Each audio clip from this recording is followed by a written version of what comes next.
টাকায় 5টি মার্বেল বিক্রয় করায় 12% ক্ষতি হয়। 10% লাভ করতে হলে টাকায় কয়টি বিক্রয় করতে হবে?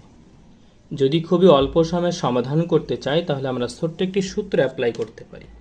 সূত্রটি হলো এই, নতুন সংখ্যা সমান মানে কয়টি বিক্রয় করতে হবে সেটা সমান পুরাতন সংখ্যা, টাকায় বিক্রি করেছিলাম 5টি, 5 ইন্টু 100 মাইনাস 5টি মার্বেল বিক্রয় করে 12% ক্ষতি হয়েছিল, যে কয় টাকা ক্ষতি -12 ডিভাইডেড 100 প্লাস লাভ, এই 100 বসালাম প্লাস কত পার্সেন্ট লাভ করতে 10% প্লাস 10, তাহলে 5 মানে 5, 100 থেকে 12 গেলে গুণ, তাহলে 88, 110, এখানে কাটাকাটি করলে 5 দুগুণে 10, 5 দুগুণে 5, 22, আবার 22 দ্বারা 8 গেলে 4 22 88।